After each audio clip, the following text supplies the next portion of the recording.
Bapak Ibu yang saya hormati, saya sangat terkejut dengan angka yang saya terima dari Pengadilan Agama Kabupaten 50 Kota dan Pengadilan Agama Kota Payakumbuh.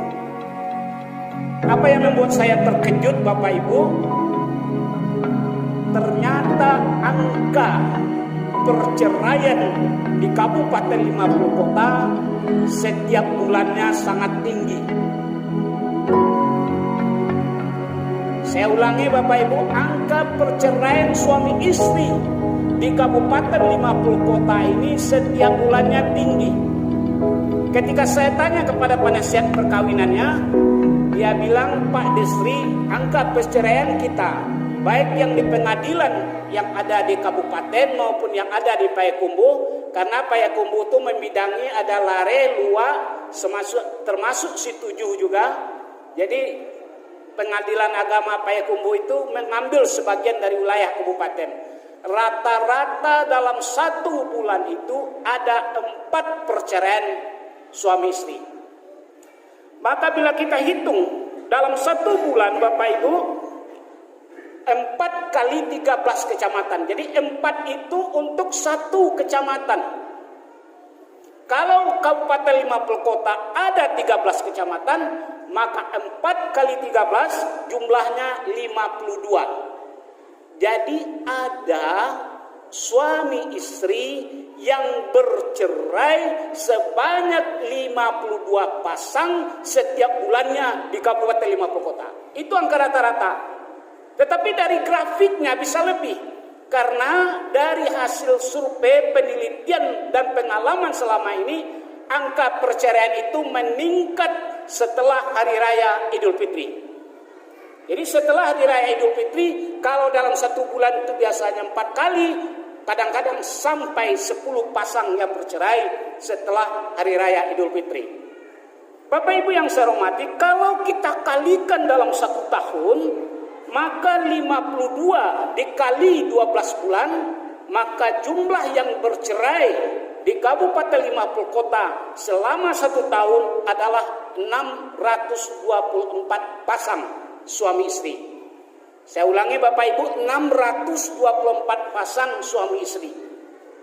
Dan andai kita ambil patokannya 5 tahun ke belakang, 5 tahun ke belakang kita ambil, maka 624 dikali 5 tahun, maka yang bercerai dari 5 tahun ke belakang ini adalah 3.120 keluarga. Ini baru satu kabupaten Bapak Ibu. Ini baru satu kabupaten 50 kota. Kita ambil angka 5 tahun terakhir, angka statistiknya, maka jumlahnya adalah 3.120 pasang suami istri. Bagaimana dengan kota Payakumbuh? Kalau dia kecil mungkin ada separuhnya, 3.000. Bagaimana kalau skop kita perlebar menjadi Sumatera Barat? Ada 19 kabupaten kota di Sumatera Barat. Berapa ribu pasangan suami istri yang bercerai selama 5 tahun terakhir? Kalau 10 saja Bapak Ibu, maka jumlahnya 30.000 lebih. Kalau 19 atau kita bulatkan, hampir 40.000 pasang suami istri yang bercerai di Sumatera Barat selama 5 tahun terakhir. Bayangkan bapak-bapak dan ibu-ibu, mari kita bayangkan sejenak berapa banyaknya yang menjadi janda-janda selama 5 tahun terakhir. Betapa banyaknya bapak-bapak yang menduda selama 5 tahun terakhir. Oke lah, tidak kita bayangkan itu. Tetapi yang membuat kita risau apa Bapak Ibu? Andai satu keluarga mempunyai 3 orang anak, kemudian suami istri berpisah, maka satu keluarga mengorbankan 3 orang anak dalam 1 bulan. Kalau dia 52 pasang keluarga, maka jumlah korban anak itu Bapak Ibu dalam 1 bulan adalah 1.872 orang anak yang menjadi korban broken home dari ayah dan ibu yang bercerai. Kalau kita kalikan 5 tahun seperti yang saya bilang tadi, maka angkanya adalah 9.360 orang anak untuk kabupaten 50 kota. Bapak Ibu yang saya hormati, yang mau saya lanjutkan lagi dari data-data perceraian di 50 kota ini adalah hari ini narkoba di kalangan remaja semakin meningkat. 65% sampai 70% penghuni lapas itu adalah anak-anak muda. Saya ulangi, 65 sampai 70% penghuni lapas adalah generasi muda. Jadi kalau ada 300 penghuni lapas itu 70% adalah anak muda. Kita lanjutkan, kita survei lagi, dari 70% itu Bapak Ibu anak muda, dan hampir 80% kasusnya adalah narkoba. Yang belum disurvei Bapak Ibu, yang belum saya dapatkan hasilnya dan belum dilakukan survei, apakah penghuni lapas yang 65 sampai 70% anak-anak muda remaja ini korban broken home kah? Data berikutnya 2 tahun yang lalu Bapak Ibu, ada 4.500 LGBT yang ada di kota Payakumbuh dan 50 kota. Lesbian, seks, gender, homoseks, lesbi, gay, seks bebas, 4.500 jumlahnya. Itu bukan angka yang kecil. Pertanyaan kita, apakah yang 4.500 ini korban dari orang tua yang bercerai 1.872 pasang tadi? Pertanyaan kita Bapak Ibu, apakah anak-anak yang narkoba, penghuni lapas, pengedar sabu-sabu, penghisap sabu-sabu, korban dari anak-anak yang broken home yang saya sebut 1.872 keluarga atau 9.360 keluarga untuk 5 tahun terakhir ini Bapak-Bapak Ibu. Hasil penelitian dan hasil survei, siapakah yang paling menjadi korban number 1 from the broken home of the wife and the husband? Siapa yang menjadi korban pertama perceraian suami istri? Adalah anak. Anak yang menjadi korban pertama Bapak Ibu. Anak akan tertekan, anak akan stres, anak akan bermenung, anak akan shock mentalnya ketika dia tahu ayah dan ibunya telah bercerai. Anak itu tidak mengerti apa-apa. Yang dia tahu ayahnya sudah pergi, yang dia tahu ibunya sudah pergi, sudah pisah. Ketika dia rindu ayahnya, ayahnya jauh. Ketika rindu ibunya, ibunya jauh. Karena sudah berpisah. Bapak Ibu yang saya hormati, saya tanya lagi sama penasihat perkawinan tadi.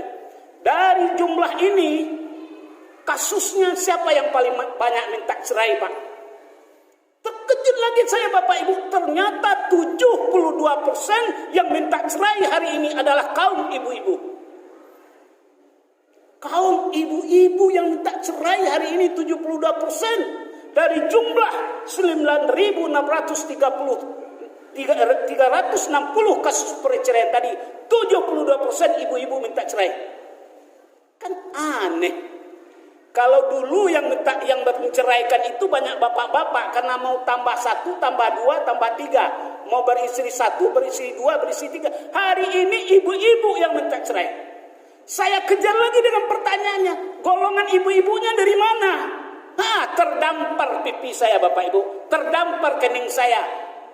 70% juga adalah kalangan pendidik atau guru-guru. Saya tanya lagi, kok guru-guru minta cerai sama suaminya? direka-reka saja jawabannya. Mungkin hari ini guru-guru sudah banyak sertifikasi, guru-guru mulai sudah sejahtera, suaminya sudah tidak mulai bekerja. Bapak Ibu yang saya hormati, kita lanjutkan lagi Bapak Ibu. Ini semakin asik cerita ini. Semakin asik cerita ini. Asik Bapak Ibu. Apa yang buat asik?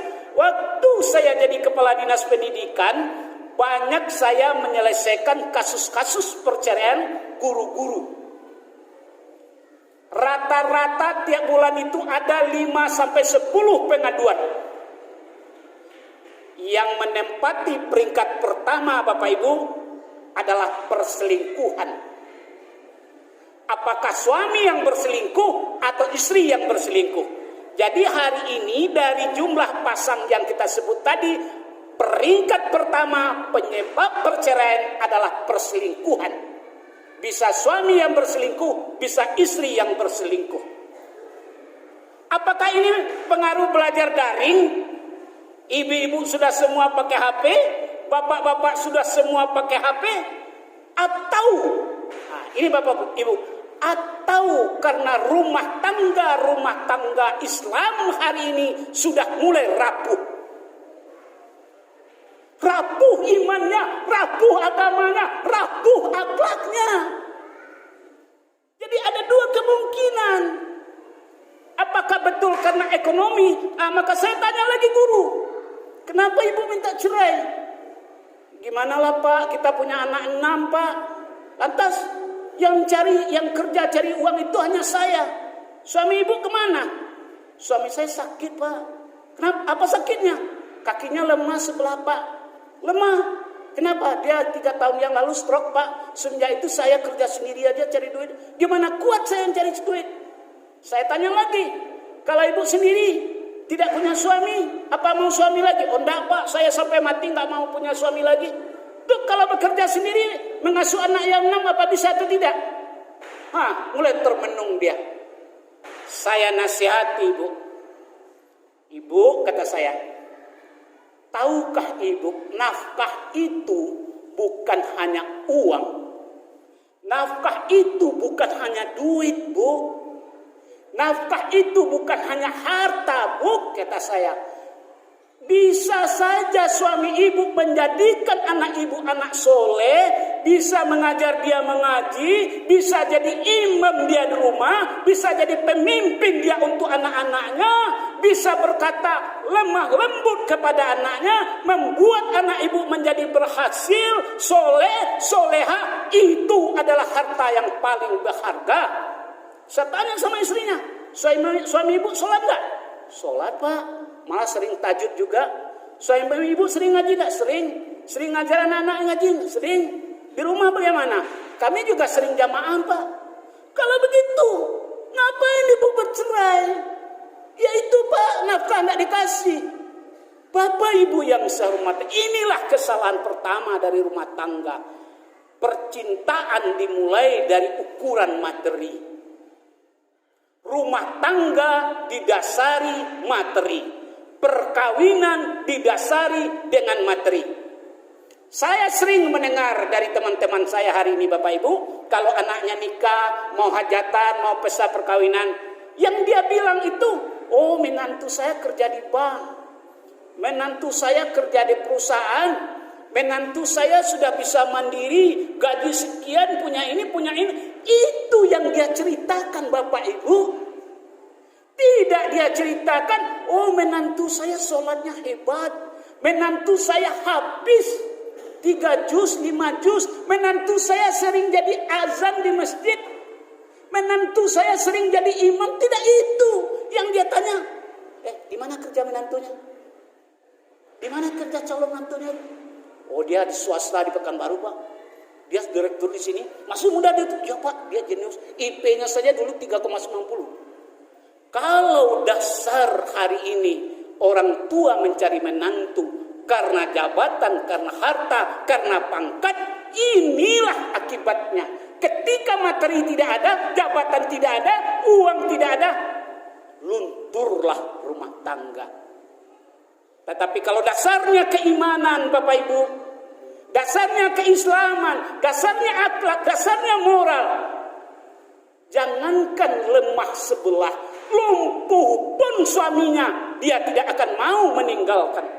Begitu sebaliknya, jangankan istrinya sudah tua, sudah keriput, ompong giginya, lemah terbaring di tempat tidur pun tidak bisa bergerak, sang suami tidak akan mau meninggalkan istrinya, malah tambah sayang. Bapak Ibu, saya Bapak Ibu tahun 2011-2012 saya